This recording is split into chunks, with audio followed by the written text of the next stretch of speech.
So Ubisoft decided to go for something different with Splinter Cell Double Agent this time. This is the 4th game in the series.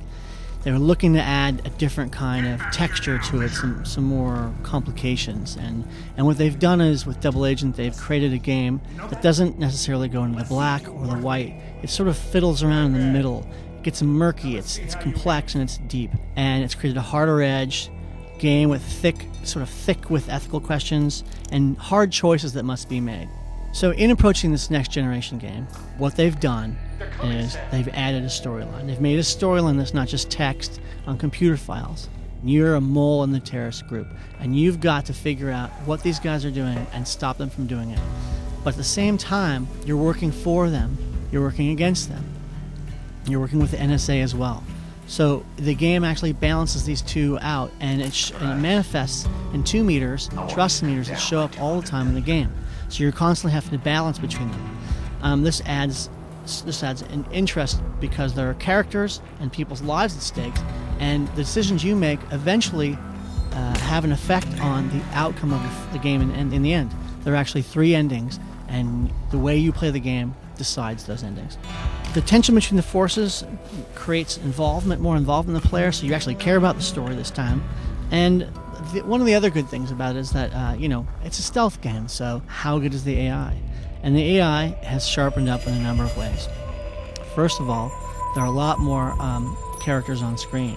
So where there was 1 or 2 before in Chaos Theory, there are 5, 6, 8 characters on screen, and they're all, while you're playing on normal mode, they're all looking for you, and any time that they see you, they're going to come out and shoot.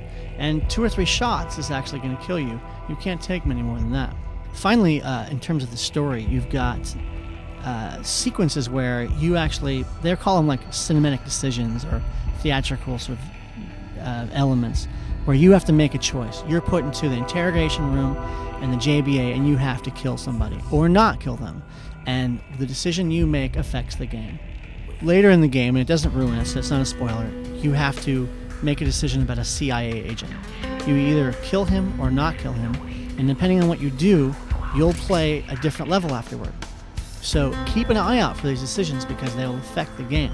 Graphically, the game looks great.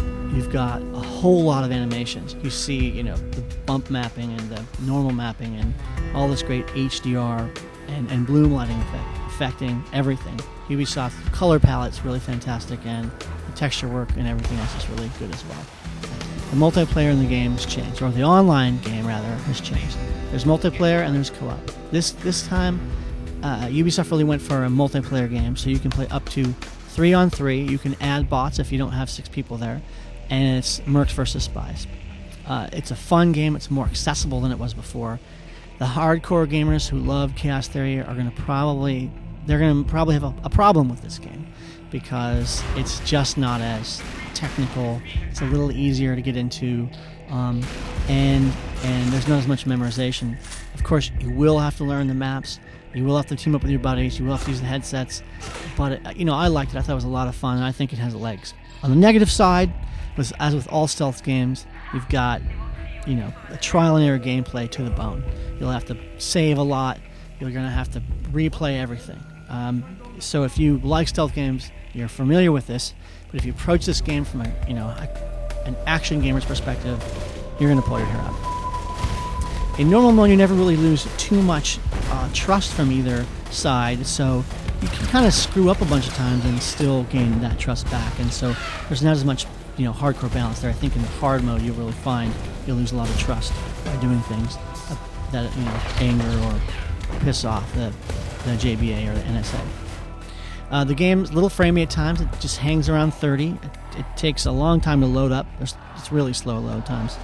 And the game kind of starts off slowly. Like the first 2 levels could be better. They could be more enticing. I think as the game goes along, it gets better and better.